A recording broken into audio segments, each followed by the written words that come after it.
नमस्कार दोस्तों, मैं रोहित स्वागत करता हूं आपका अपने YouTube चैनल जिसका नाम है लर्न एंड ग्रो।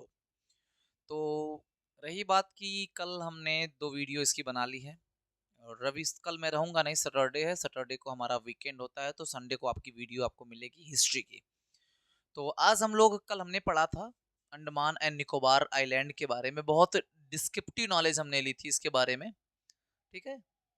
अंडमान की कैपिटल कहाँ है भाई, कोई बताएगा अंडमान की कैपिटल कहाँ है? एक दो क्वेश्चन आपको ब्रीफिंग के लिए पूछ सकते हैं।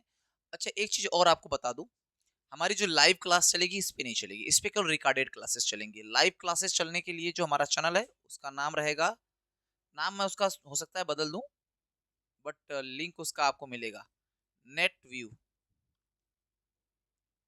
ठीक। इस पे लाइव क्लासेस आपकी चलेंगी, तो लाइव क्लासेस के लिए इसको सब्सक्राइब करिएगा। ठीक। और रिकॉर्डेड क्लासेस आपकी इसी पे मिलेंगी। ठीक। तो रिकॉर्डेड क्लासेस के लिए ये चैनल होगा और लाइव क्लासेस के लिए इस पे मैंने एक गलती कर दी है, आपको बाद में बताऊंगा क्या मिस्टेक है। तो फिलहाल में हमको लक्षद्वीप के बारे में हमने पढ़ा था, इसकी कैपिटल है क्या? कावाराती। कावाराती। ठीक। उसकी कैपिटल कहाँ है? Port Blair. पोर्ट ब्लेयर है। ठीक। चौथी बात हम बात करें तो एक और बात हमको याद रखनी है, जो पोर्ट ब्लेयर है वो लोअर अंडमान पे है। कहाँ पे है? लोअर अंडमान। उसके नीचे है कौन सा? लिटिल अंडमान। सबसे नीचे वाले को लिटिल अंडमान कहते हैं, ये सब हमको पता है। ठीक है। लोअर अंडमान पे हमारा पोर्ट ब्लेयर है। सबसे ऊंची चोटी जो अंडमान निकोबार की है उसका नाम है सैंडल पीक। सैंडल पीक, ये सब आपको मैंने कल बताया है। ठीक है। सबसे ऊंची चोटी सैंडल पीक है। अंडमान निकोबार की सबसे ऊंची चोटी का नाम है सैंडल पीक, बिकॉज की सैंडल पीक को हम जानते हैं। हमारे इंडिया की सबसे ऊंची चोटी भी आपको पता होगा। ठीक है। तो मैं इस पे ज्यादा टाइम वेस्ट नहीं कर रहा हूँ, सीधे आता हूँ अपनी टॉपिक पे जो कल हमने पढ़ी है। ये बड़ी इंपॉर्टेंट पॉइंट्स हैं जो आपको नोट करके चलनी है बेटा, बिकॉज कि इन फ्यूचर आपको इनसे क्वेश्चन जरूर जरूर जरूर बनेंगे। एक है हमारा न्यू मूर द्वीप, गंगा सागर द्वीप, बंगाल की खाड़ी, हुगली नदी के पास। हमको पता है हुगली नदी के किनारे आपका कोलकाता शहर बसा है। कौन सा शहर बसा है भैया? कोलकाता शहर। पहली बात, जब हुगली नदी आ गया नाम, तो इसमें हमको एक चीज याद रख के चलनी है कि हुगली नदी के किनारे, हुगली नदी के किनारे, इसको थोड़ा सा क्लियर करते हैं। हुगली नदी, हुगली नदी का नाम आ गया तो ये गंगा से कटकर निकल के बनी हुई हुगली नदी, इसके किनारे आपका कलकत्ता शहर बसा है। ठीक। पहला क्वेश्चन बनता है, हुगली नदी के किनारे एक आइलैंड है जिसका नाम है न्यू मूर। न्यू मूर आइलैंड, इसको बांग्लादेश अपना कहता है। पहली बात तो ये समझ लीजिएगा, इस आइलैंड के लिए बांग्लादेश लड़ाई करता हमसे। तो न्यू मूर आइलैंड गंगा सागर द्वीप के पास है। गंगा सागर द्वीप, गंगा सागर मेला भी लगता है यहाँ पे, बहुत फेमस मेला है। कुंभ के बाद भारत का सबसे बड़ा मेला गंगा सागर मेला है। दो बातें आपको याद रखनी है, पहली, हुगली नदी का नाम आ गया तो हुगली नदी से, गंगा से कटकर बनी हुई एक नदी है और इसके किनारे कलकत्ता शहर बसा हुआ है। गंगा सागर द्वीप, यहाँ पर गंगा सागर मेला लगता है। इसी के पास एक न्यूमूर आइलैंड है जिसके लिए बांग्लादेश हमसे लड़ाई करता है। ठीक। उड़ीसा के पास एक और द्वीप है। ये यहाँ से तीन बातें, हुगली नदी के बारे में जो डिस्क्रिप्टिव नॉलेज मिली, गंगा नदी, गंगा सागर द्वीप, गंगा सागर द्वीप के पास गंगा सागर मेला लगता है, कुंभ के बाद दूसरा सबसे बड़ा मेला है। न्यू मूर आइलैंड इसी जगह पर है, गंगा सागर आइलैंड के पास है न्यू मूर आइलैंड। ठीक है। पूछेगा कहाँ है, तो बंगाल की खाड़ी, आपको इसको आंसर याद रखना है। उड़ीसा के पास, उड़ीसा के पास एक आइलैंड है, इसका नाम है व्हीलर आइलैंड। व्हीलर आइलैंड का नाम बदल दिया गया है क्योंकि यहाँ पर बहुत सारी मिसाइलों का परीक्षण किया जाता था, एक्सपेरिमेंट किया जाता था। ये ब्राह्मणी नदी, एक नदी है ब्राह्मणी नदी, उसी के पास पे है ये। इस पर मिसाइलों का परीक्षण किया जाता है।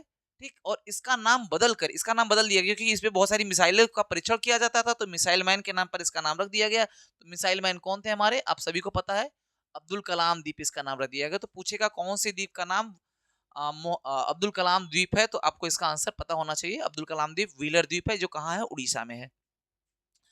चौथा जो है सबसे इंपॉर्टेंट है Sriharikota. Sriharikota, Satish Dhawan.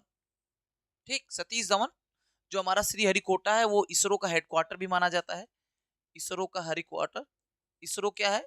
Indian space research organisation, ISRO.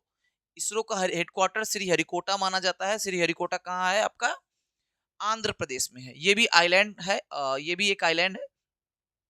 ये कहाँ है? आंध्र प्रदेश में है। न्यू व्हीलर कहाँ है? उड़ीसा में, इसको एपीजे अब्दुल कलाम कहते हैं।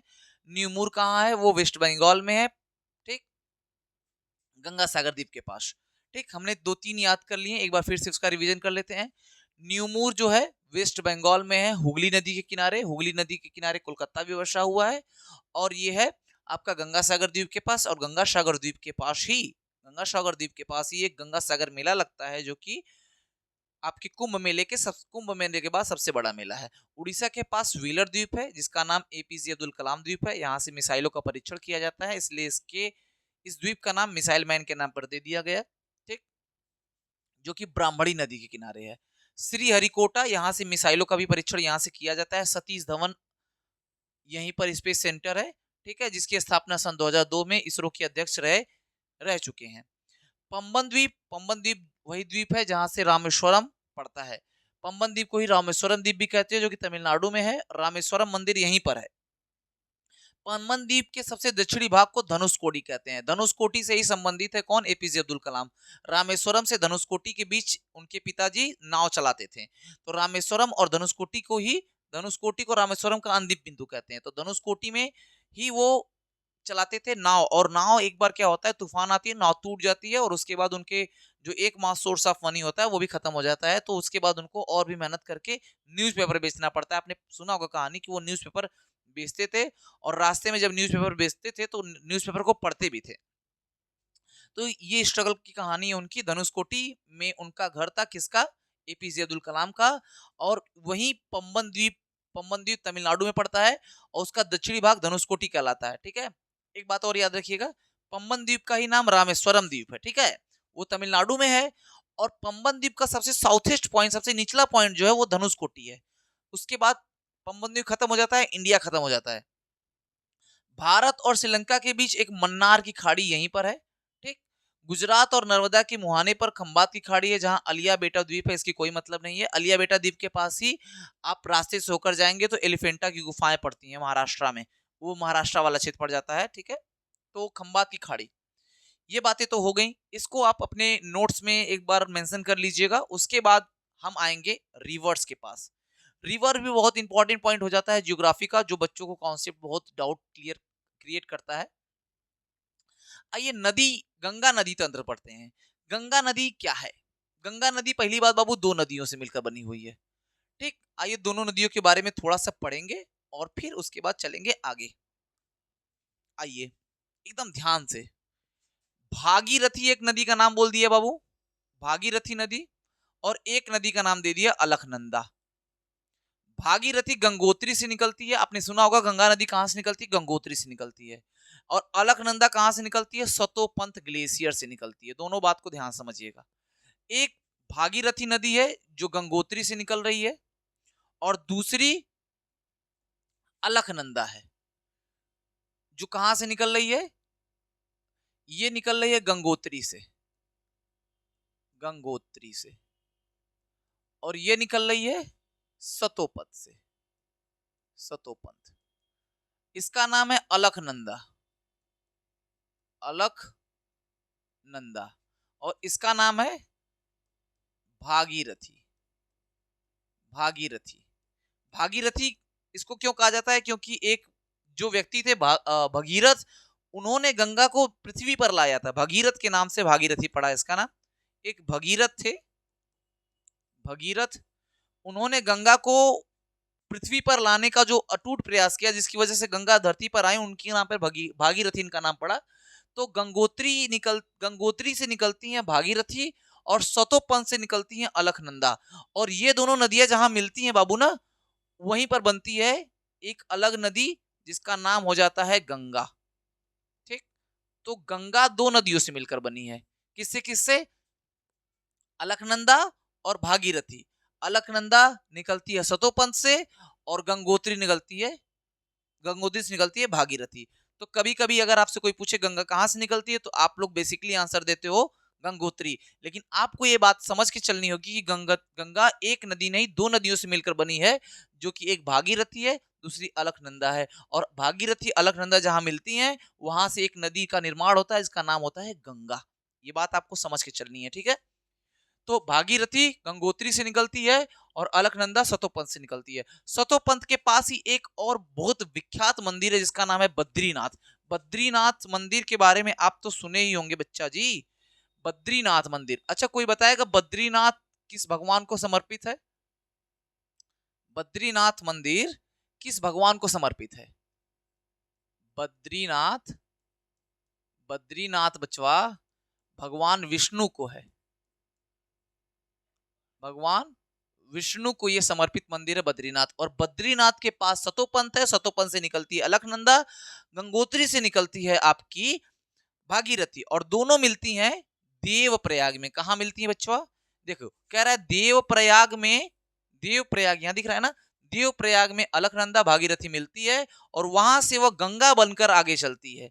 फिर कह रहा है, कहां जा रहे हो? हीरो हीरो हीरो देवप्रयाग में पहले अलकनंदा पांच, देवप्रयाग से पहले अलकनंदा 5 बड़ी नदियों से मिलती है। आइए पंचप्रयाग के बारे में पढ़ा जाए। देवप्रयाग से पहले अलकनंदा 5 बड़ी नदियों से मिलती है जिसे पंचप्रयाग बनते हैं। क्या कह रहा है पूरी बात समझिएगा।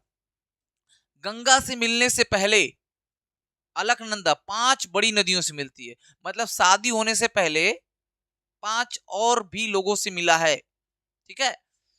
मेन इंसान से मिलने से पहले हम लोग बहुत भटकते हैं, ठीक है। आगे चलते हैं ना, ये पंचप्रयाग आइए पढ़ लिया जाए। पंचप्रयाग कौन कौन से हैं? तो कह रहा है अलकनंदा जब तक गंगा से मिल रही है, मान लीजिए यहां गंगा से वो मिल रही है भाई साहब, यहां यदि वो गंगा से मिल रही है तो उसके पहले वो 5 नदियों से मिली, ये अलकनंदा मान के चलो, ठीक। अलकनंदा, अलकनंदा ये भागीरथी, भागीरथी यहां मिल गई तो ये बन गई गंगा, गंगा यहां मिली तो ये बन गई गंगा। लेकिन गंगा बनने से पहले ये कई नदियों से मिली, एक, इसको बना दो 2, इसको बना दो 3, इसको बना दो 4, और इनको नहीं, चलो इनको बना दो, चलो इनको बना दो 5। 5 नदियों से मिली है, ठीक है। तो इधर तो अलकनंदा कॉमन होगा, ये अलकनंदा इधर तो कॉमन है, लेकिन 5 अलग अलग नदियों से मिल रही है। तो जो जब गंगा धौली गंगा से मिलेगी, जब अलकनंदा धौली गंगा से मिलेगी तो विष्णु प्रयाग बनाएगी, ये आपको याद रखना है। इसको कैसे याद रखेंगे? धौली से डी ए वी, वी से Vishnu, D A V, D A V, मतलब अगर धौली गंगा से अलकनंदा मिली तो विष्णु प्रयाग बनाई, D A V. DAV college का नाम सुना है ना, उसी के नाम पे मैंने इसको ट्रिक बनाई है। डीएवी मतलब धौली गंगा से मिली अलकनंदा तो बना दी विष्णु प्रयाग। आगे चलते हैं, जब नंदाकिनी मिली अलकनंदा से तो नंद प्रयाग, इसमें कुछ याद ही नहीं करना है, नंदाकिनी है तो नंद प्रयाग बनेगा, ठीक। अलकनंदा मिली पिंडार से तो एक वर्ड याद रख लो, कपी, कपी, कपी मतलब बंदर ना।